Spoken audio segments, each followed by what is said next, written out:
Hello viewers, मैं हूं शुची। पाकिस्तान और दुनिया भर में रहने वाले अलग टीवी के तमाम व्यूवर्स को मेरा सलाम। आज की अपने इस वीडियो में हम बात करेंगे पाकिस्तान आइडल की एपिसोड नंबर 29 और 30 की, जिसे नॉस्टैल्जिक वीक का नाम भी दिया गया। नॉस्टैल्जिक उन लोगों के लिए जिन्होंने लेट 80s और 90s में गाने सुने, उनको एंजॉय किया और वो आज तक उनकी यादों में रचे बसे हैं। अपनी आज की इस वीडियो में इस वीक की एपिसोड्स पर भी हम बात करेंगे, लेकिन इसके आखिर में आपसे आपकी जजमेंट के हवाले से एक छोटा-सा इम्तिहान भी लेंगे, तो इसके लिए तैयार रहिएगा। इससे पहले कि हम इस वीक की परफॉर्मेंसेस पर नज़र डालें, पहले एक थोड़ी-सी नज़र इस पर डालते हैं कि उस दौर में म्यूज़िक इंडस्ट्री में क्या कुछ होता रहा।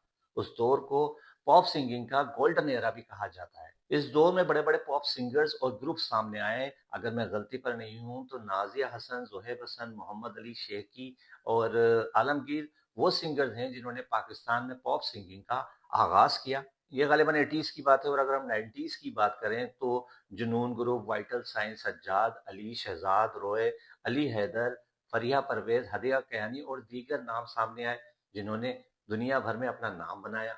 वहाँ क्या दौर था! यहाँ मैं एक बात और मेंशन करना चाहूँगा कि उस वक़्त पाकिस्तान में आईएम के नाम से एक म्यूज़िक टीवी चैनल हुआ करता था, जिसने इन म्यूज़िक बैंड्स और सिंगर्स को मशहूर होने में काफ़ी हेल्प की। उस ज़माने में पब्लिक और प्राइवेट कॉन्सर्ट्स भी काफ़ी बड़ी तादाद में हुआ करते थे, यानी कि तकरीबन हर वीक कहीं न कहीं सुनने में आता था कि कॉन्सर्ट हो रहा है। और इसके साथ-साथ उस वक़्त टीवी पर म्यूज़िक प्रोग्राम्स भी हुआ करते थे, जो कि नौजवानों के लिए स्पेशली डिज़ाइन किए जाते थे। तकरीबन हर सिंगर और ग्रुप्स के एल्बम्स कैसेट्स की शक्ल में रिलीज़ हुआ करते थे, जिन्हें टेप रिकॉर्डर में लगाकर सुना जाता था। घर हो, शादी-ब्याह की कोई तकरीब हो, अगर आप सफ़र कर रहे हैं, कार में हैं या कोई ट्रक वाला भी है, तो वो इन टेप रिकॉर्डर में कैसेट प्ले करके ही गाने सुना करते थे। इसके बाद आया सीडीज़ का दौर। हर सिंगर के एल्बम में 10 से 12 गाने हुआ करते थे और उसमें मुख्तलिफ वैरायटी होती थी और एक नेशनल सॉन्ग भी रखते थे वो, जैसे ए जवां और दिल दिल पाकिस्तान। और अगर आपको याद हो तो 1992 का वर्ल्ड कप जब हमने जीता था, ए जज़्बा जुनून तो हिम्मत ना हार जुनून ग्रुप का, ये सब उसी एरा के सॉन्ग्स हैं जो आज तक इतने ज़्यादा मशहूर हैं और इतने दिलचस्पी से सुने जाते हैं। मुझे गाना तो कभी भी अच्छा गाना नहीं आया, लेकिन गाना सुनने का शौक और म्यूज़िक से लगाव हमेशा से रहा। उस ज़माने में मेरे फ़ेवरेट सिंगर्स में से अली हैदर, वाइटल साइन, जुनून ग्रुप, सज्जाद अली, फ़ाखर महमूद, स्ट्रिंग्स, ये तमाम लोग शामिल हैं। अली हैदर का पुरानी जीन्स और जुनैद जमशेद का एतबार तो तकरीबन हर नौजवान को बेहद पसंद था।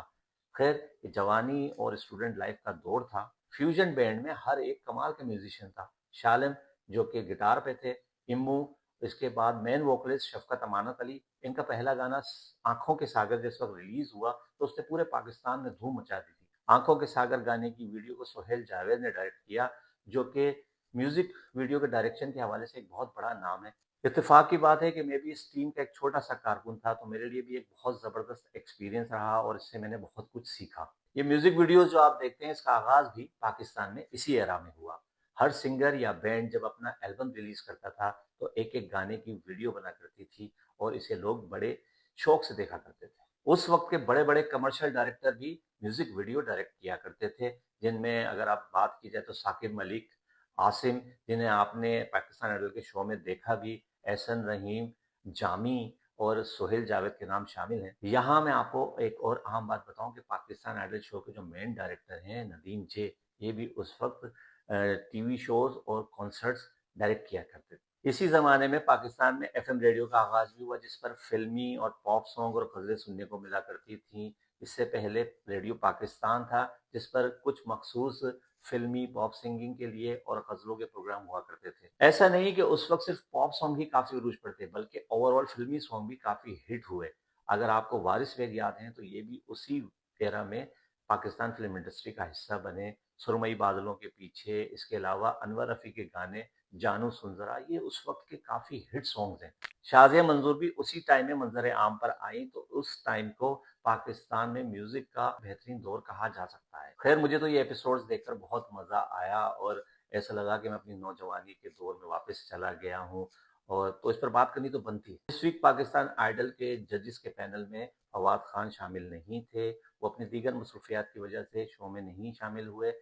उनका पता करना चाहिए कि वो आखिर रहते कहाँ हैं, कहाँ गायब हो जाते हैं बार-बार। भाई ये भी तो आप ही का काम है कि इन जजेस के साथ बैठकर इन सिंगर्स को जज करें, या पाकिस्तान आइडल आपकी मसरूफियात में से सबसे कम प्रायोरिटी पर है? अरे फवाद भाई, आपके होने से शो में जान पड़ती है, आप शो में रहा करें। आपका जज करने का बिल्कुल एक अलग अंदाज है और आपके कमेंट्स भी बिल्कुल अलग हैं, इसलिए आप शो में रहा करें। खैर, इस वीक पाकिस्तान आइडल में फवाद खान की जगह मिकाल बैंड के मिकाल हसन ने जज के फराइज अंजाम दिए। व्यूअर्स, अब लग रहा है कि पाकिस्तान आइडल अपने सारे पत्ते शो कर रहा है। लोगों ने बड़ी तनकीद की थी कि गजलों का प्रोग्राम है, पुराने पुराने फिल्मी सॉन्ग जो हमने कभी नहीं सुने, लेकिन शादी वीक के बाद अब ये नॉस्टैल्जिक वीक जबरदस्त। अगर बात करें इस वीक की पहली एपिसोड की परफॉर्मेंसेस की, तो सबसे पहले सामिया गौहर की परफॉर्मेंस हुई और उन्होंने नाजिया हसन का गाना आग ले ले गाया।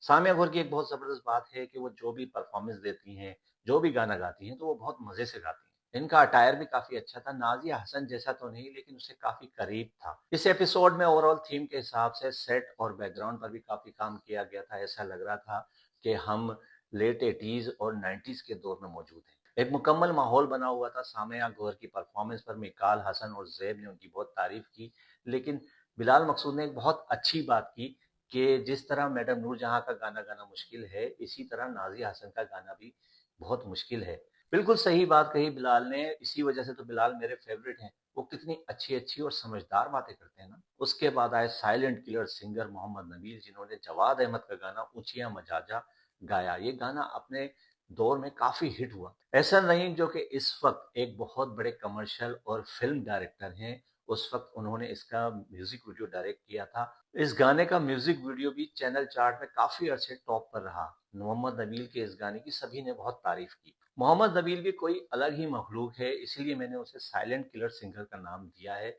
कि बस आता है और खामोशी से ढूस करके चला जाता है। लेकिन मुझे मोहम्मद नबील की ये परफॉर्मेंस थोड़ी हल्की लगी। शायद ये खाली मेरा ही ख्याल हो। शायद मैंने ये गाना थोड़ी बेसी आवाज में जवाद अहमद की आवाज में सुना है और अब नबील की थोड़ी सी बारीक आवाज थी, इस वजह से लग रहा हो। व्यूवर्स, आप क्या कहते हैं इस बारे में? इसके बाद आए मोहम्मद मिनाम, रंजिश ही सही वाले, जिन्होंने फ़ाखिर महमूद का गाना दीवाना गाया। तमाम जजेस ने उनके गाने पर काफ़ी तनकीद की। अच्छा, एक चीज़ जो मैंने नोट की कि मिकाल हसन जो कि हर परफॉर्मेंस के अच्छे और बुरे पहलू पे बात करते हैं, तो काफ़ी टेक्निकली अंदाज में इसके बारे में बताते हैं कि ये चीज़ अच्छी थी, ये चीज़ बुरी थी, जिससे लगता है कि मिकाल हसन के अंदर जज की भी काफ़ी अच्छी खुसूसियात पाई जाती हैं। मुझे भी मोहम्मद मिनाम की परफॉर्मेंस काफ़ी स्लो लगी। ऐसा लगा कि वो पॉप सॉन्ग को क्लासिकल सॉन्ग की तरह गाने की कोशिश कर रहे हैं। ये मुश्किल पेश आती है कि जब आप मुश्किल गाने गाते हैं और आपको एक आसान गाना दे दिया जाए, तो आप उसमें भी सब कुछ डालने की कोशिश करते हैं। लेकिन ये ज़रूरी नहीं है, जो गाना जिस तरह है उसको उसी तरह गाना होता है, क्योंकि लोग उसको उस तरह सुनने के आदी होते हैं और इसी पर आपको जज किया जाता है। इसके बाद आए मेहताब अली, जिन्होंने हमेशा की तरह अपनी परफॉर्मेंस और गाने पर सभी को झूमने पर मजबूर कर दिया। मेहताब अली के अंदर मुझे एक बात नज़र आती है कि वो एक अच्छे सिंगर होने के साथ-साथ एक चालाक सिंगर भी हैं। उन्हें पता है कि किस गाने को किस तरह गाना है, इसीलिए वो अपने हर गाने पर, हर परफॉर्मेंस पर सबको अपनी जानिब मुतवज्जो कर लेते हैं। उन्होंने हसन जहांगीर का अपने दौर का सबसे मशहूर गाना हवा हवा गाया। उसमें अपना थोड़ा-सा पन भी डाला, लेकिन उसके मज़े को और पेस को बिल्कुल भी ख़त्म नहीं होने दिया, जिसकी वजह से तमाम जजेज़ ने उनकी बहुत ज़्यादा तारीफ़ की। और इस वीक के इस एपिसोड के सबसे आखिर में आई हिरा कैसर, जिन्होंने मिकाल हसन बैंड का गाना जोक रांझड़ उन्हीं के सामने पेश किया। हिरा कैसर अपनी फुल फॉर्म में थी। शायद इस तरह के मुश्किल गाने गाने में उन्हें बहुत मज़ा आता है और वो उन पर सूट भी करते हैं। मिकाल हसन ने उनकी परफॉर्मेंस की तारीफ करते हुए साथ-साथ ये भी कहा कि ये एक बहुत ही मुश्किल गाना है और मुझे लगता है कि आपको ये गाना हमारे साथ भी गाना चाहिए, जो कि हिरा कैसर के लिए एक बहुत बड़ा एज़ाज़ है। मुझे भी लगता है कि वो अनकरीब ही किसी बड़े सिंगर के साथ या फिर सोलो परफॉर्मेंस करते हुए नज़र आएँगी। नॉस्टैल्जिक वीक के दूसरे एपिसोड में भी फवाद खान मौजूद नहीं थे। उनकी जगह पाकिस्तान के एक बहुत बड़े पॉप सिंगर, आज के दौर के आसिम अज़हर ने जज की ज़िम्मेदारी सँभाली। इस एपिसोड में टोटल 4 सिंगर्स की परफॉर्मेंस थी, जिनमें सबसे पहले ज़ैन बलोच आए और उन्होंने अली हैदर का पुरानी जीन्स गाया। ये गाना उस दौर के नौजवानों को रटा हुआ था और हर एक इसको बेहद पसंद करता था। इस वक़्त भी जब ज़ैन बलोच की परफॉर्मेंस थी, तो मैं साथ-साथ ये गाना गुनगुना रहा था।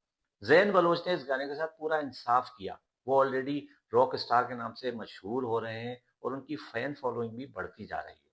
ज़ैन ने गालिबन इस गाने का स्लो वर्जन गाया, या मुझे ऐसा लगा, लेकिन उन्होंने बहुत अच्छा गाया और तमाम जजेस ने इनकी बहुत तारीफ की। ज़ैन बलोच ने अपना लुक भी थोड़ा चेंज किया था जो कि उन पे काफ़ी सूट कर रहा था।